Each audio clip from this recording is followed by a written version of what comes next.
Hello students, study medium channel में आप सभी का स्वागत है। तो सभी जल्दी जल्दी ज्वाइन हो जाओ। Good evening everyone, good evening, welcome welcome welcome. Session start हो चुकी है। सभी एक बार सेशन को लाइक कर देंगे और एक बार शेयर कर देंगे फटाफट, ठीक है। और जितने भी नए स्टूडेंट्स पहली बार हमारे चैनल में विजिट कर रहे हैं वो चैनल को सब्सक्राइब कर दीजिए, क्योंकि यहाँ पे बीएससी नर्सिंग, पैरामेडिकल और एएनएम जीएनएम का कंप्लीट तैयारी करवाया जाता है और साथ में ऑल एग्ज़ाम रिलेटेड अपडेट आपको सबसे पहले दिया जाता है, ठीक है।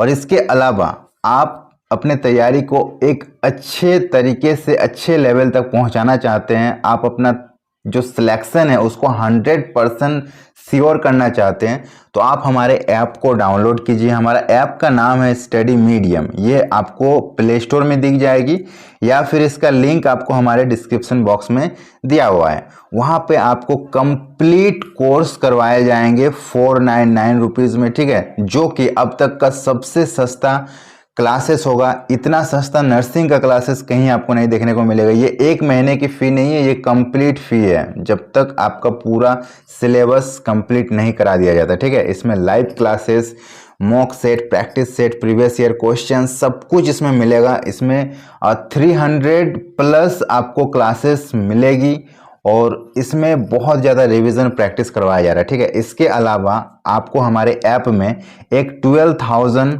का क्वेश्चंस बैंक दिखेगा, ठीक है, 12,000 का क्वेश्चंस बैंक, ठीक है। ये भी आप एक नाम मात्र फी के साथ ले सकते हो। इस पीडीएफ में आपको वो क्वेश्चंस दिखेगा जो आपके एग्जाम में 110% पूछे जाएंगे। अगर इस पीडीएफ को पूरा पढ़ लेते हो तो इससे बाहर एक भी प्रश्न नहीं पूछा जाएगा, ठीक है। कुछ स्टेट का ये 10,000 में भी अवेलेबल है, तो आप ये भी ले सकते हो। इसकी प्राइस इससे भी सस्ती पड़ेगी।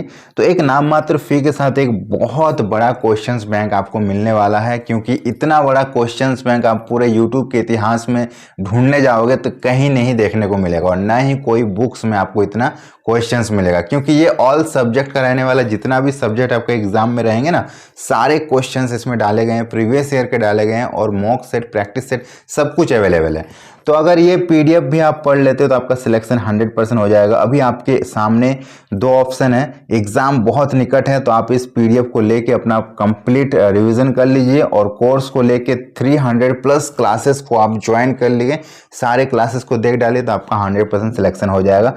अधिक जानकारी के लिए आप हमें इस नंबर पे कांटेक्ट कर सकते हो, ठीक है। और ये जो पेमेंट है आप डायरेक्ट इस नंबर पे भी किसी और के द्वारा भी करवा सकते हो, अगर आपके पास फोन पे, गूगल पे नहीं है, और आप पेमेंट करके हमें कॉल करोगे तो भी हम आपको ज्वाइन करवा देंगे, ठीक है। हमारे ऐप में सभी स्टेट की क्लासेस चल रही है, नीचे आपको मेंशन है किस किस स्टेट की आपको क्लासेस मिलेगी, और सभी स्टेट की पीडीएफ भी मिल जाएगी, ठीक है। तो सभी लोग जाओ फटाफट ऐप को डाउनलोड करो अभी के अभी, ठीक है।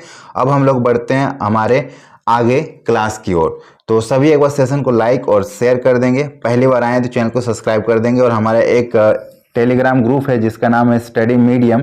तो टेलीग्राम में जाके सर्च कीजिएगा स्टडी मीडियम, तो आपको हमारा ग्रुप दिख जाएगा, उसको भी ज्वाइन कर लीजिए, क्योंकि वहाँ पे हम लोग क्लासेस का लिंक पहले ही डाल देते हैं। ओके, तो चलिए शुरू करते हैं आज का क्लास। पहला क्वेश्चन आपके स्क्रीन पे आ चुका है, आप देख सकते हो। तो पहला क्वेश्चन है, लाल रुधिराणु के हीमोग्लोबिन से समेकित होकर कौन सी गैस स्थिर यौगिक बनाती है? ठीक है। Option A oxygen, option B carbon dioxide, option C nitrogen and option D carbon monoxide. तो बहुत ही अच्छा क्वेश्चन है, चलो इसका आंसर दो। देखते हैं इसका आंसर क्या होता है। आरबीसी के हेमोग्लोबिन से समेकित होकर कौन सी गैस स्थिर यौगिक बनाती है? चलो देखते हैं। कंफ्यूज्ड नहीं होना है, ओके, कंफ्यूज्ड नहीं होना है, मैं पहले बता रहा हूँ। चलो सभी का गलत है ना। लग रहा देखने में बहुत ही इजी, बट वो इजी है नहीं।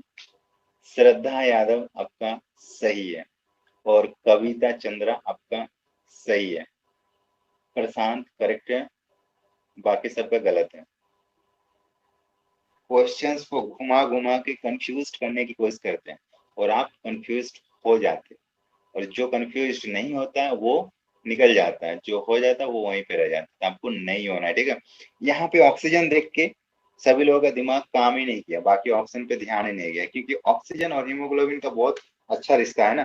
लेकिन मैं आपको बता दूं, ऑक्सीजन के साथ जितना हीमोग्लोबिन का रिश्ता है उससे कहीं ज्यादा कार्बन मोनोऑक्साइड के साथ, ठीक है।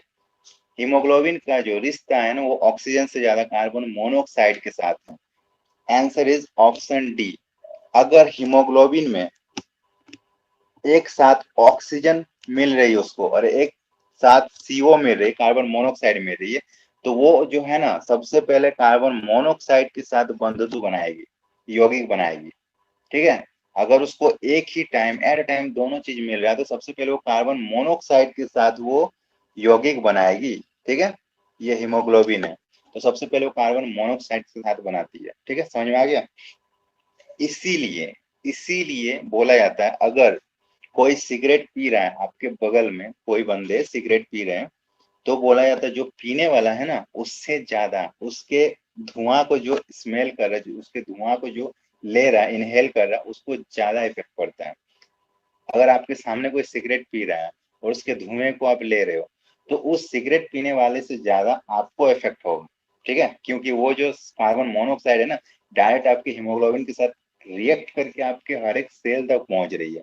और आपको लग रहा है कि हम सिगरेट नहीं पी रहे, लेकिन आप इनडायरेक्टली पी रहे हो, ठीक है, क्योंकि ऑक्सीजन से ज्यादा कार्बन मोनोऑक्साइड यौगिक बनाती है हीमोग्लोबिन के साथ, यही पूछा गया था। चलो नेक्स्ट क्वेश्चन पर बढ़ते हैं। तो ये रहा नेक्स्ट क्वेश्चन। यदि समुद्र तल पर रहने वाला व्यक्ति समुद्र के तल पर रहने वाला व्यक्ति अचानक से पर्वत के शिखर पर रहने लगे, ठीक है, एक तरफ देखो गहराई है, एक तरफ ऊंचाई। बोलने का मीनिंग यही है कि गहराई वाले लोग को ऑप्शन ए हीमोग्लोबिन की मात्रा उसकी बढ़ जाएगी, ऑप्शन बी प्रति जन की मात्रा बढ़ जाएगी, ऑप्शन सी श्वेत रुधिराणुओं की संख्या बढ़ जाएगी, मतलब जो डब्ल्यूबीसी उसकी संख्या बढ़ जाएगी, एंड ऑप्शन डी हीमोग्लोबिन की मात्रा घट जाएगी। प्रदीप रॉन्ग है, कविता चंद्रा करेक्ट है, दीक्षा, सोनू, राज, शिवम।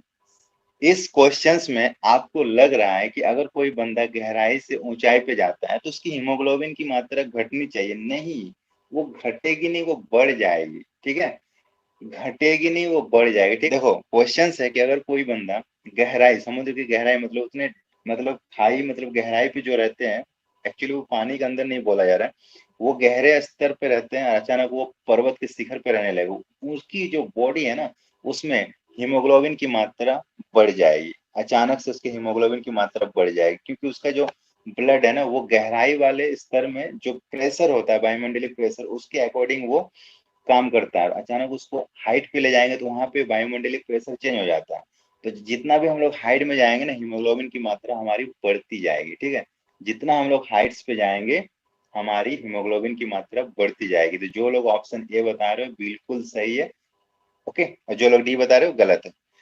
तो इसका आंसर हो जाएगा ऑप्शन ए। वेरी नाइस, चलो नेक्स्ट क्वेश्चन की ओर बढ़ते हैं।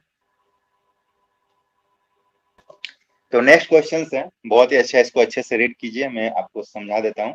क्वेश्चन है, यदि वायु में साधारण ऑक्सीजन के साथ कार्बन मोनोऑक्साइड भी हो तो मनुष्य का दम घुटने लगता है, इसका रीजन क्या है। ऑप्शन ए हीमोग्लोबिन ऑक्सीजन की तुलना में कार्बन मोनोऑक्साइड से शीघ्रता समायोजित होता है, option B carbon monoxide oxygen से प्रतिक्रिया है, ऑप्शन सी फेफड़े की जो तंत्रिकाएं होती है वो कार्बन मोनोऑक्साइड से मोनोऑक्साइड डायाफ्राम तथा इंटर को प्रभावित कर देती है। चलो इस क्वेश्चंस में हमको नहीं लग रहा आप लोगों को कोई डाउट होना चाहिए, क्योंकि मैंने बहुत ही अच्छे से एक्सप्लेन कर दिया ऑलरेडी। चलो वेरी नाइस, राज, डीएस, पार्वती, प्रशांत, मेरा नाम इलियास, हाँ प्रशांत ले रहा हूँ यार, जूली। तो करेक्ट आंसर हो जाएगा ऑप्शन ए, ठीक है। हीमोग्लोबिन जो होती है ना वो ऑक्सीजन की तुलना में कार्बन मोनोऑक्साइड से ज्यादा जल्दी समायोजित होती है, अभी बता दिया, कंफर्म, मैंने अभी क्लियर कर दिया कि अगर ऑक्सीजन और कार्बन मोनोऑक्साइड दोनों एक साथ मिले ना हीमोग्लोबिन को, तो वो कार्बन मोनोऑक्साइड के साथ सबसे पहले रिएक्ट करके यौगिक बनाती है, ओके। और इसीलिए ऑक्सीजन के साथ सीओ अगर मिक्स रहती है तो उसका दम घुटने लगता है, क्योंकि वो उसके साथ यौगिक बना लेती है। चलो नेक्स्ट क्वेश्चन की ओर बढ़ते हैं। ये रहा नेक्स्ट क्वेश्चन। निःशोषण की अवस्था में डायाफ्राम ऑप्शन ए सिकुड़ता है, ऑप्शन बी फैलता है, ऑप्शन सी अपरिवर्तित रहता है एंड ऑप्शन डी इनमें से कोई नहीं। निःशोषण के टाइम डायाफ्राम क्या होता है? आदित्य कुमार, प्रगति, दविंद्र, आरती, अंजलि, त्रिभुवन, रूपा। चलो रूपा आपका गलत है, बाकी सबका सही है। काजल वेरी गुड, चलो वेरी नाइस। हाँ सभी का सही आ रहा है। रूपा जी गलत है, आप थोड़ा सा अ, फिर से एक बार देख लो क्वेश्चंस को। अनूप, मोनिका, जोशना, जूली, चलो वेरी नाइस। दीक्षा, हाँ बिल्कुल अमीषा, एकदम सही है।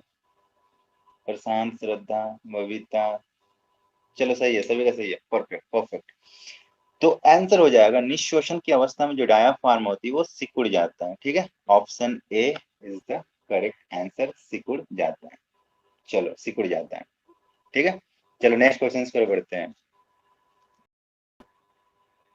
तो ये रहा हमारा नेक्स्ट क्वेश्चन। फेफड़ों से उत्तक जाने वो वापस लौटने के एक चक्र में हीमोग्लोबिन द्वारा कितनी ऑक्सीजन की मात्रा निकलती? बहुत ही अच्छा वाला क्वेश्चन में से एक है, ठीक है।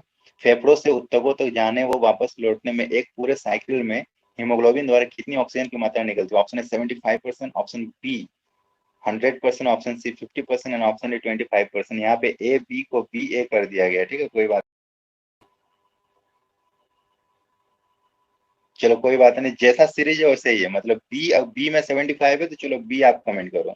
ए पे 100% है तो आप ए कमेंट करो। जैसा जैसा लिखा है वैसे ही आप सोच लो, वैसे ही है। सी पे 50% है और डी पे 25% है। जैसा लिखा है ना, ऑप्शन बी पहले है, ऑप्शन ए सेकंड में, तो आप पहले को बी ही मानो। चलो आंसर दो। साइकिल में जब हीमोग्लोबिन हमारे फेफड़े से, लंग से टिश्यू तक जाती है और वहां से वापस आती है, तो उसके द्वारा ऑक्सीजन की कितनी मात्रा निकलती है? चलो चलो चलो चलो। गीता वेरी गुड, काजल वेरी गुड,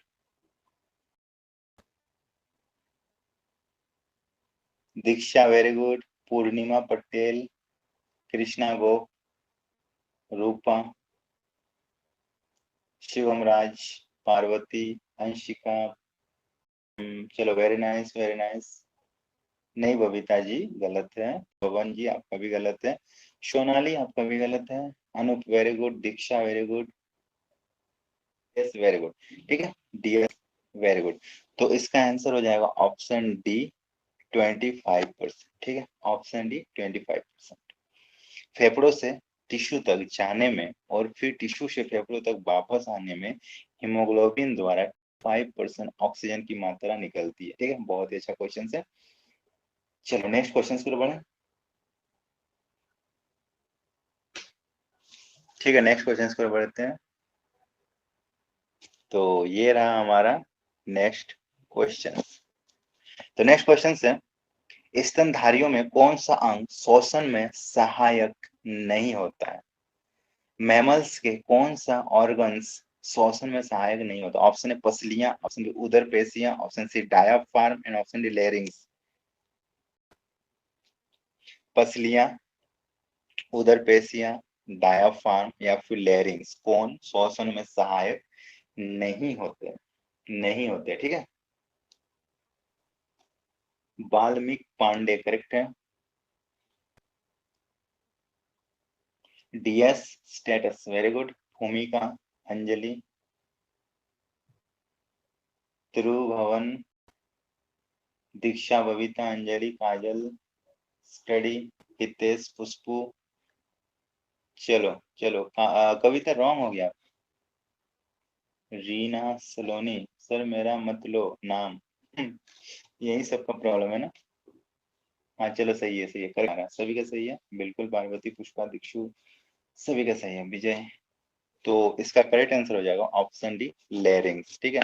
ये लेरिंग्स जो होती है ना, ये श्वसन में सहायक नहीं होते लेकिन श्वसन तंत्र का हिस्सा होता है, ठीक है।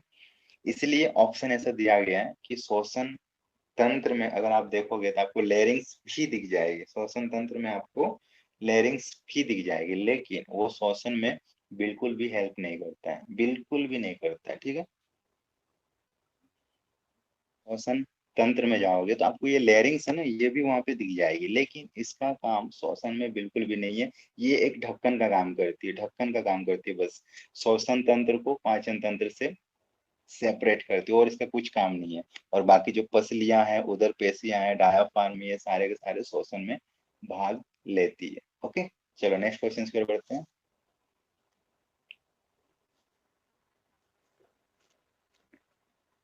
किसी भी नाम लो, है ना।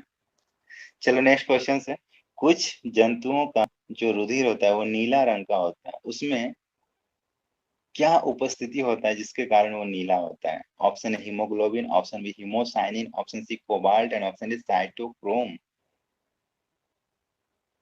किसी भी आप जंतु को देखे होंगे जिसका ब्लड नीला होता है, तो उस जंतु से पूछना है कि भैया आपके ब्लड में क्या है जो आप नीले रंग के हो। चलो, very nice Fuggu, very nice Pushpa, Shivani, Sonu, Shivam, Krishna, Poonam, Vijay, Rupa, Aditya. चलो वेरी नाइस, बहुत अच्छा, बहुत अच्छा। शिवम, शिवानी। तो अगर कोई भी जंतु का ब्लड अगर आपको नीला दिख रहा है तो समझ जाना है कि उसमें हीमोसाइनिन है। ठीक है, हीमोसाइनिन पिगमेंट पाया जाता है। तो हीमोसाइनिन पिगमेंट की वजह से किसी भी जंतु का ब्लड नीले कलर का होता है। और हीमोग्लोबिन तो बताइए आपको रेड कलर का होता है, तो वो तो होगा ही नहीं। ठीक है, haemocyanin is the correct answer. Very good Sabina. तो haemocyanin is the correct answer. ये रहा हमारा नेक्स्ट क्वेश्चन। ये क्वेश्चन भी बहुत अच्छा है। फेफड़ों का बाहरी स्तर बना होता है, ऑप्शन ए प्लूरल झिल्ली द्वारा, ऑप्शन बी पेरिकार्डियम का, ऑप्शन सी पेरिटोनियम का एंड ऑप्शन डी श्लेष्मक झिल्ली का। ये भी क्वेश्चन बहुत ही एग्जाम ओरिएंटेड है। और देखें इसका क्या आंसर आता है। चलो इसका आंसर दो। मुझे पता है गलत आएगा, मुझे पता है, पूरा ट्रस्ट है आप लोगों पे, किसका गलत ही आएगा। बिल्कुल बिल्कुल, सिविल इंजीनियर सही है, देवेंद्र सही है, और सबका गलत है। डीएस स्टेटस सही है। Krishna Gop, very good. शिवम, राज, अंकित,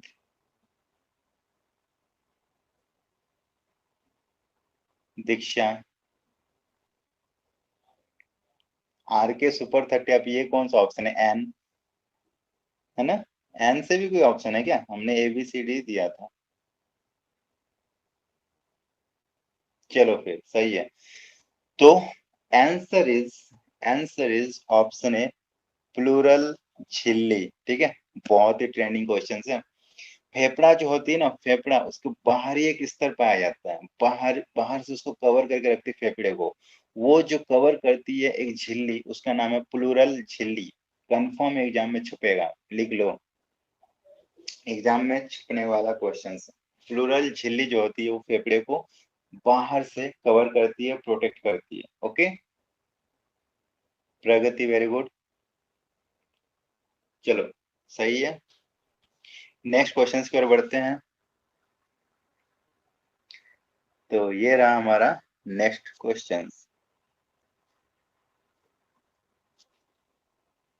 मनुष्य में श्वासोच्छ्वास में बाहर जाने वाली वायु में O2 की मात्रा कितनी होती है? ऑप्शन है 4%, option B 10%, option C 16% and option D 25%। मनुष्य में जो बाहर जाने वाली वायु होती है उसमें ऑक्सीजन की मात्रा कितनी होती है? चलो इसमें भी उम्मीद पे पानी मत फेर देना, बहुत अच्छा क्वेश्चन है। सोनाली, सूरज, पुष्पा, त्रिभुवन। चलो सही है। स्टडी, दीक्षा, मनीषा, बबीता, पुष्पा, अनूप, सोनाली, फुग्गू, सानू, सिविल इंजीनियर। चलो हितेश, आप अभी भी गलत कर रहे हो, ठीक है, हितेश जी गलत है। चलो प्रशांत, आप भी गलत हो। तो answer is option C, option C 16%। Okay, जो हम लोग वायु हमारे नोज से बाहर जाती वातावरण में, उसमें लगता है सभी को कि ओनली CO2 होता है। गलत, उसमें ऑक्सीजन भी होता है, O2 भी होता है। और O2 जो होती है ना वो 16% होती है।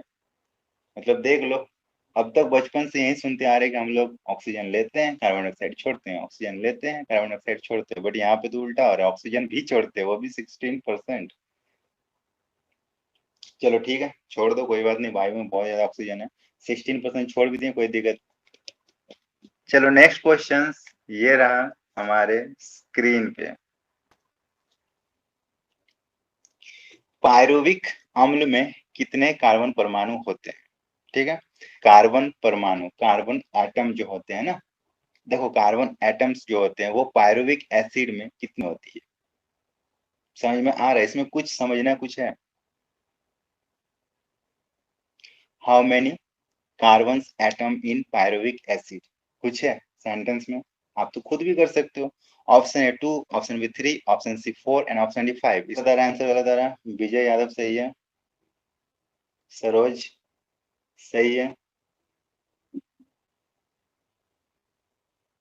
नंदनी सही है। हमने इतना हिंदी तो नहीं बोला था, विकल्प व विकल्प व, हम तो नॉर्मली मतलब समझने लायक। अरे यार बच्चे नहीं हो तुम लोग, ठीक है। सर मुझे उर्दू में बताओ क्वेश्चन, उर्दू में। हाई, यहाँ पर अब संविधान के जितने भी लैंग्वेज है ना, सारे लैंग्वेज में वर्ड करके बता देते हैं। चलो आंसर, हाँ बिल्कुल, अनिल, वाल्मीकि, पुष्पा सही है, कल्पना जी गलत है। चलो इसका आंसर हो जाएगा option B 3। Okay, pyruvic acid में कितने कार्बन परमाणु होते हैं? तो वो 3 होते हैं।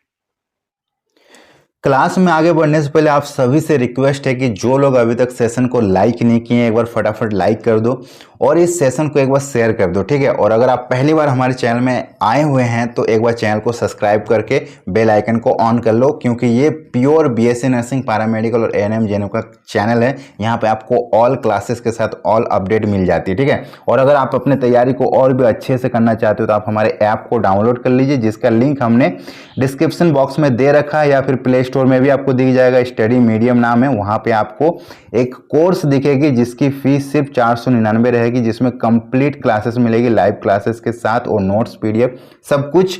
और वहां पे आपको 12,000 और 10,000 के क्वेश्चंस बैंक भी मिल जाएंगे, जो आपको एक नाम मात्र फी के साथ मिलती है। तो सभी लोग इसका भी फायदा उठाएं। आपके एग्जाम में इससे बाहर एक भी प्रश्न नहीं पूछा जाएगा, इसमें सारे प्रीवियस ईयर के क्वेश्चंस को डाला गया है, ठीक है। अधिक जानकारी के लिए आप इस नंबर पे संपर्क कर सकते हो और हमें व्हाट्सएप कॉल भी कर सकते हो। तो सभी लोग जाओ फटाफट ऐप को डाउनलोड करो, ठीक है। तो चलिए आगे बढ़ते हैं। तो क्वेश्चन है, डायस्टेमा क्या होती है? ऑप्शन ए एक प्रकार का जीव है, ऑप्शन बी दांत का एक भाग है, ऑप्शन सी कशेरुकाओं की आंख का एक भाग है, एंड ऑप्शन डी दांतों के बीच की खाली स्थान है। चलो, Azmat Ali very good, Anjali Varman very good, Jyoti correct है, Pallavi very good, Phoolmati blog good evening, Kumkum क्या हुआ, बड़ी हंसी आ रही है। गलत आ रहा है आंसर, अजमत अली सही है, कृष्णा गो वेरी गुड, पूर्णिमा, पुष्पा, गीता, काजल, शिवानी, हितेश, कविता। चलो very nice, answer is option D, दांतों के बीच का जो खाली स्थान होता है उसे डायस्टेमा बोला जाता है। वेरी इंपॉर्टेंट क्वेश्चन है, इसको लिख लो, ठीक है। दांतों के बीच के जो खाली स्थान होते हैं उसको डायस्टेमा बोला जाता है, ठीक है। अगर ये ऑप्शन ना होता तो आप दांत का एक भाग बोल सकते थे, लेकिन ये जब ऑप्शन है तो फिर क्यों ऑप्शन बी नहीं होगा? Option D is the correct answer, ठीक है। तो ऑप्शन डी करेक्ट आंसर है। चलो नेक्स्ट क्वेश्चन से,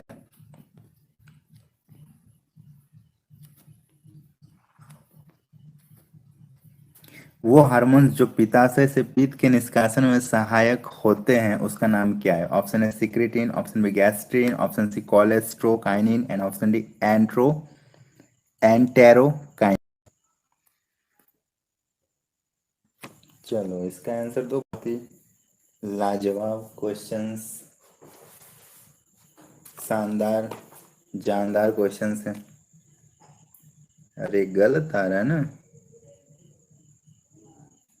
सभी लोग एक ही आंसर दे रहे हो बट वो गलत है। नहीं, रॉन्ग आ रहा है।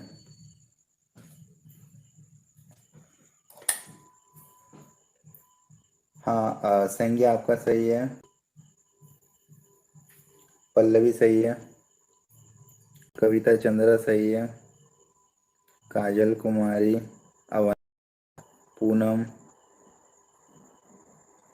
पार्वती साहू, ठीक है, Sonia, Ayushi, Ismail, good evening Mark. तो आंसर हो जाएगा option C, cholecystokinin. Okay, cholecystokinin, option C is the correct answer. Shivani wrong है। फुग्गू करेक्ट है। चलो कोई बात नहीं, पार्वती ने सही आंसर दिया था, सबसे पहले दिया था। ओके, चलो तो इसका आंसर हो जाएगा कोलेस्ट्रोकाइनिन। ओके, तो option C is the correct answer. Next question की ओर बढ़े। नेक्स्ट क्वेश्चन है, आंतरीय रस के लिए अनुकूलता पीएच कितनी होती है? Option A 6.5, option B 2.0, option C 8.5 and option D 7.0। चलो, आंतरीय रस के लिए जो पीएच वैल्यू होती है वो कितना होता है? भले गलत था, बात अलग था। अरे वाह जी। चलो इसका आंसर सही है, डीएस। सोनू,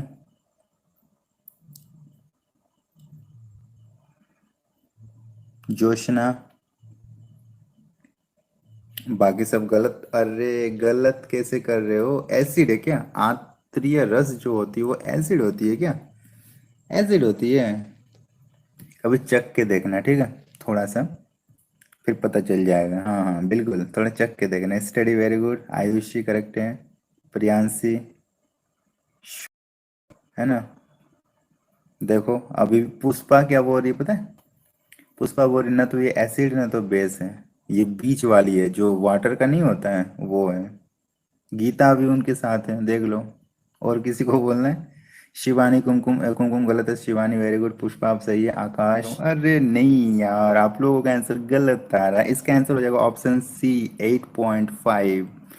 8.5 होगा इसका आंसर, ठीक है, क्योंकि ये एक बेसिक होता है, एसिडिक नहीं होता है।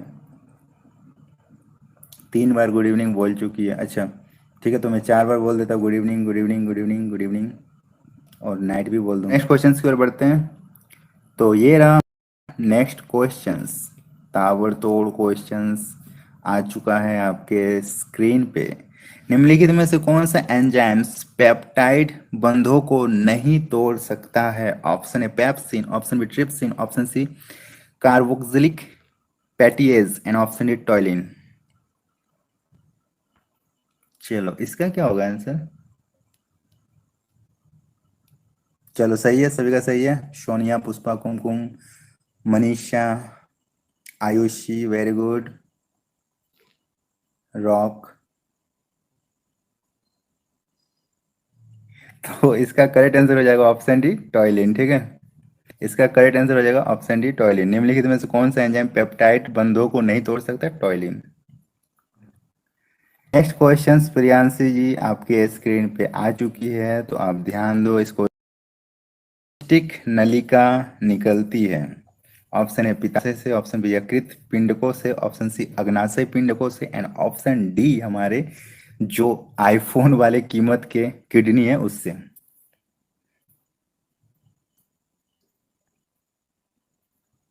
नहीं, गलत है। क्या होगा आंसर? गलत गलत गलत। सिस्टिक नलिका कहाँ से निकलती है? संज्ञा आपका करेक्ट है। पार्वती बड़ी हंसी आ रही है, क्या बात है। संज्ञा जी सही है, कविता चंद्रा सही है। आपने डी आर एक्स क्यों लिख दिया? आर डी एक्स लिख देते। आर डी एक्स कविता चंद्रा है ना, थोड़ा सा। Shivani very good. भूमिका करेक्ट है। सर मैं आपका सेट 1 से 10 लेक्चर आज कर लिए। वेरी गुड विकास, कुछ सीखने को मिला होगा I am sure. Krishna very good correct है। रॉक हाँ ले लेना कल। 3 किडनी हो तो ही लेना, नहीं तो 2 को 1 मत भेज देना। स्नेहा सिंह वेरी गुड, प्रियांशी, आशी, कुमकुम, पार्वती, अंजलि, शिवानी, मोंटी, चलो वेरी नाइस, तो करेक्ट। ये क्वेश्चंस वेरी इंपॉर्टेंट है, लिख लेना। रूपा जी एकदम करेक्ट है, अंजलि एकदम सही है, ऋतिक हितिक जो भी हो आप लोग सही हो। आंसर इज ऑप्शन ए, पित्ताशय से। ठीक है, सिस्टिक नलिका जो होती है ना वो पित्ताशय से निकलती है।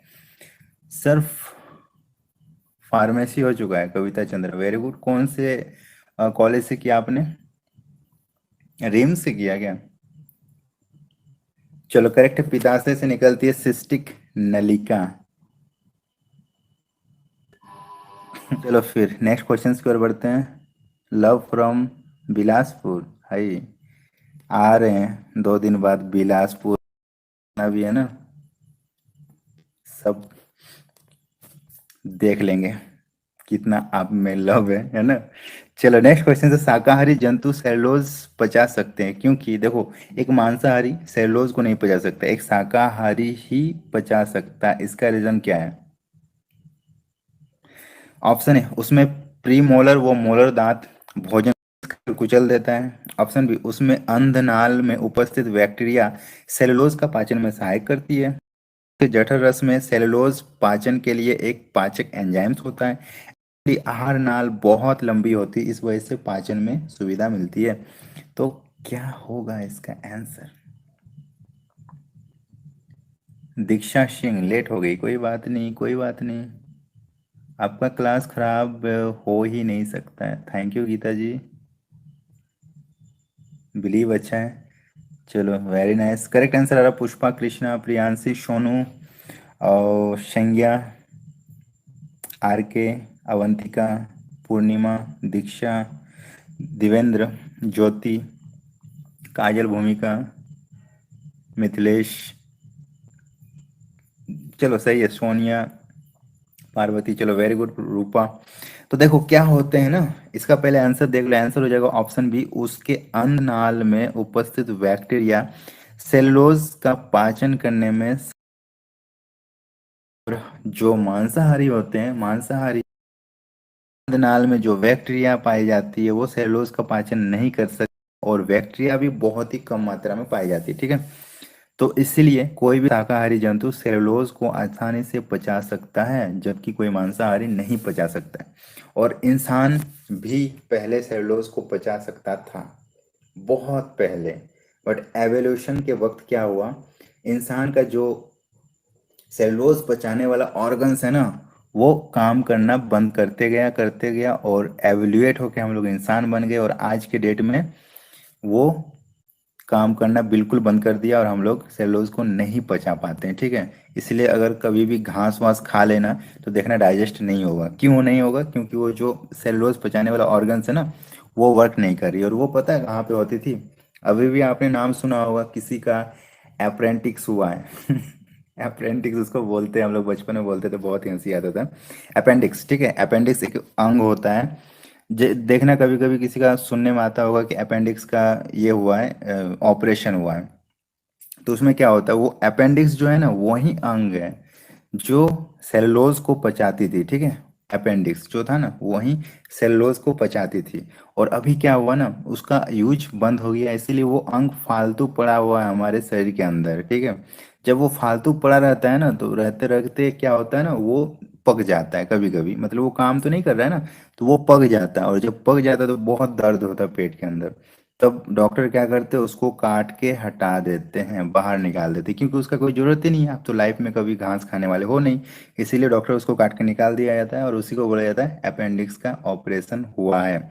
यही अपेंडिक्स जो है ना सेलुलोज को पचाने का काम करता था पहले।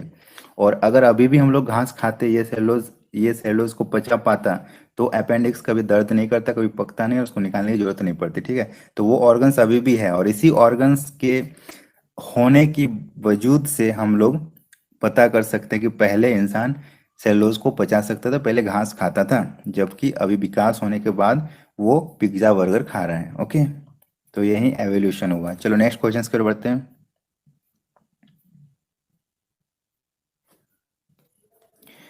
तो ये रहा हमारा नेक्स्ट क्वेश्चंस। इन कार्बोहाइड्रेट्स में कौन मोनोसेक्राइड है? ठीक है, बहुत ही इंपॉर्टेंट है। किसी का फट जाता है तो वहाँ वो मर जाता है। हाँ बिल्कुल, ये अपेंडिक्स जो है ना पक जाता है ओवर, और वो ध्यान नहीं देता, वो ऑपरेशन से नहीं हटाता ना टाइम रहते, तो वो फट जाता है, और फट जाता है तो इंसान की मौत भी हो सकती है, बहुत ही डेंजर है। तो भगवान ना करे ऐसा किसी का भी हो, दुश्मन का भी नहीं होना चाहिए। चलो आंसर दो, इन कार्बोहाइड्रेट्स में कौन मोनोसेक्राइड है? ग्लूकोज, स्टार्च, सुक्रोज या फिर सेलुलोज? चलो very nice. Parvati, Pushpa, Ismail, Priyanshi, Krishna, Shivani, Rupa, Kajal, Parvati, Avantika, Purnima, Julie, Kavita, Krishna, Sangya, Kajal, Kumkum. चलो very good, very Fiza correct है। तो क्वेश्चंस बहुत अच्छा है। ठीक है, मोनोसेक्राइड अगर बोला जाए तो आप लगा देना ग्लूकोज को। ठीक है, ग्लूकोज जो होती है ना ये मोनोसेक्राइड होती है।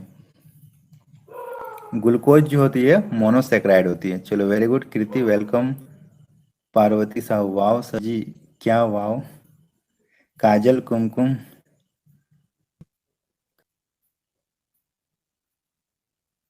हाँ बिल्कुल, गोपीनाथ, एकदम बिल्कुल सही जगह आए हो। तो ग्लूकोज जो होती है वो मोनोसेक्राइड होती है। चलो नेक्स्ट क्वेश्चन की ओर बढ़ते हैं। क्वेश्चन से, कोमल तालु का वो भाग जो ग्रसनी में लटका रहता है उसे क्या कहते हैं? Palatine, tonsil, option C velum palati, and option D जेक वंसस अंग।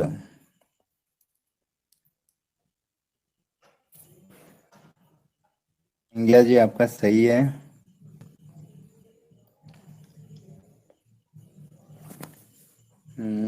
बाकी सबका तो गलत आ रहा है। Very nice. Geeta very good, Kajal, Ayushi, Sneha, Shruti, Avantika, Kavita very good, Priyanshi, Kajal, Parvati, चलो perfect, Shivani, Fiza, Priyanshi, RDX, Kavita Chandra very good, Shruti Hasan आपका भी सही है, पार्वती साहू सही है। चलो करेक्ट है Kriti, very good, very nice. Ismail sir तो टॉन्सिल, अच्छा बताते हैं। बात जब करें ना तो कोमल तालु में एक आप देखे होंगे लटका हुआ रहता है, गरशनी में जो लटका हुआ रहता है उसको बोला जाता है बिलम पैलेटाई। ठीक, और उसके ऊपर आप देखोगे एक और चीज लटका हुआ रहता है जहां पे आपका खिच खिच होता है, गले में खिच खिच, विक्स की गोली लेते हैं ना, वहां पे टॉन्सिल होता है। ओके, तो यहाँ बोला गया ग्रसनी में लटका हुआ जो भाग होता है उसको क्या बोला जाता है? तो बिलम पैलेटाई। चलो नेक्स्ट क्वेश्चन की ओर बढ़ते हैं। अच्छा, लड़कियां नहीं लड़के कर रहे हैं, क्या बोल रहे हो? हम लोग क्यों करने जाएंगे? बिल्कुल, विक्स की गोली लो और खिचखिच दूर करो। नेक्स्ट क्वेश्चन है, मनुष्य में रुधिर तथा वायु के बीच गैसीय आदान प्रदान किसके द्वारा होता है? ऑप्शन है शरीर कोशिकाओं में, ऑप्शन द्वारा फुफ्फुस के एल्वियोलाई में, ऑप्शन सी ट्रैकिया में, ऑप्शन डी नासा मार्ग में। चलो very very very important questions है। मनुष्य में रुधिर तथा वायु के बीच गैसीय आदान प्रदान कहाँ पे होता है? वेरी गुड, शिवानी, फुग्गू, रिंकू, प्रियांशी, अवंतिका, आयुषी, उमा, काशी, त्यागी वेरी गुड, संज्ञा जी, संज्ञा गलत है, पूर्णिमा, आयुषी, फिजा, प्रियांशी, स्माइल, रिंकू, जूली, रॉय। हाँ चलो सही है, सही है, पार्वती। तो इसका करेक्ट आंसर हो जाएगा ऑप्शन बी फुफ्फुस के एल्वियोलाई में। ठीक है, मनुष्य में जो रुधिर होता है उसमें वायु के बीच गैसीय आदान प्रदान एल्वियोलाई में होता है। चलो वेरी नाइस, सभी का सही है, मोंटी एकदम सही है। हाँ परफेक्ट, परफेक्ट आंसर आ रहा है। चलो नेक्स्ट क्वेश्चन पर बढ़ते हैं। तो ये रहा हमारा नेक्स्ट क्वेश्चंस। फुफ्फुस एक कोमल पतली झिल्ली से ढके हुए रहते हैं, इसे क्या कहा जाता है? फुफ्फुस एक कोमल पतली झिल्ली से ढके हुए रहते हैं, इसे क्या कहा जाता है? ये भी वेरी इंपॉर्टेंट क्वेश्चंस में से एक है। ऑप्शन है pericardial membrane, option B plasma membrane, option C pleural membrane, and option D meninges. Rinku, very good. Gopinath, very good. हैं बाकी सब बड़ा आया आंसर दे रहे हो, सबका गलत है। सोनू चंद चौहान करेक्ट है। आयुषी, अंजलि,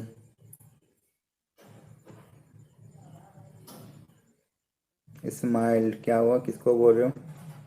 हितेश, ज्योति, प्रियांशी, आयुषी, आरके, चलो फुग्गू, क्या हुआ?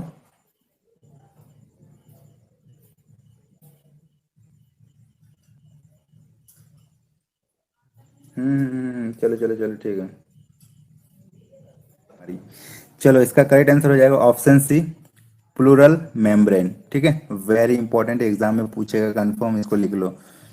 प्लूरल मेम्ब्रेन जो होती है फुफ्फुस के चारों तरफ कोमल पतली झिल्ली होती है, इसको फुफ्फुस प्लूरल मेम्ब्रेन बोला जाता है। तो आज का क्लासेस यहीं तक रहने वाला है। अगर आपको पसंद आया तो लाइक कर दीजिए, सभी के साथ शेयर कर दीजिए, और पहली बार चैनल में आए तो चैनल को सब्सक्राइब जरूर कीजिएगा, क्योंकि यहाँ पे क्लासेस के साथ आपके एग्जाम के रिगार्डिंग ऑल इन्फॉर्मेशन प्रोवाइड कराई जाती है, वो भी सबसे पहले। और आप अपने तैयारी को और भी अच्छे से अच्छे तरीके से करना चाहते हो, अपना सिलेक्शन को 100% श्योर करना चाहते हो, तो आप हमारे ऐप को डाउनलोड कीजिए, जिसका नाम है स्टडी मीडियम। ये आपको हमारे प्ले स्टोर में दिख जाएगी, और इसका लिंक हमने डिस्क्रिप्शन बॉक्स में भी दे रखा है। यहाँ पे आपको एक कोर्स दिखेगी, जिस कोर्स को कंप्लीट सिलेबस को ऑल सब्जेक्ट का कंप्लीट कराने का सिर्फ और सिर्फ चार्ज लगेगा 499 रुपये, जो कि अब तक का सबसे सस्ता नर्सिंग क्लासेस होगा।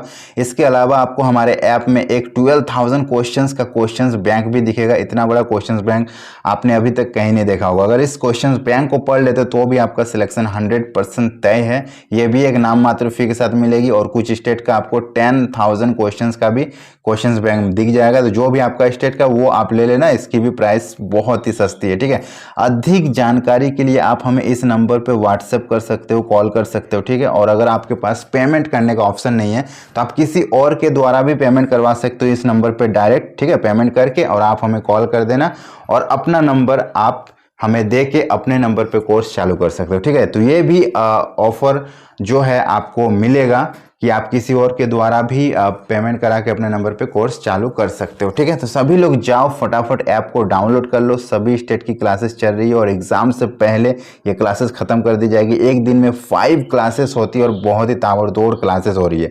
जो लोग ज्वाइन किए बहुत अच्छा रिस्पॉन्स है उनका। और एक ग्रुप आपको मिलेगा, जैसे आप ज्वाइन करोगे हमारे ऐप के अंदर, आपको एक ग्रुप के साथ आप जुड़ जाओगे। उस ग्रुप में आपको पल पल अपडेट मिलेगी, और सभी स्टूडेंट्स आपको वहाँ पे दिखेंगे। आप किसी से कुछ भी पूछ सकते हो, डायरेक्ट हमसे बात कर सकते हो। जो भी आपका डाउट है आप अपना डाउट को क्लियर कर सकते हो। ठीक है, तो फटाफट ऐप को डाउनलोड करो। वीडियो अगर पसंद आए तो लाइक करना, सभी के साथ शेयर कर देना, और चैनल को सब्सक्राइब कर देना। मिलेंगे कल इसी टाइम, तब तक के लिए tata bye bye, take care, have a nice day.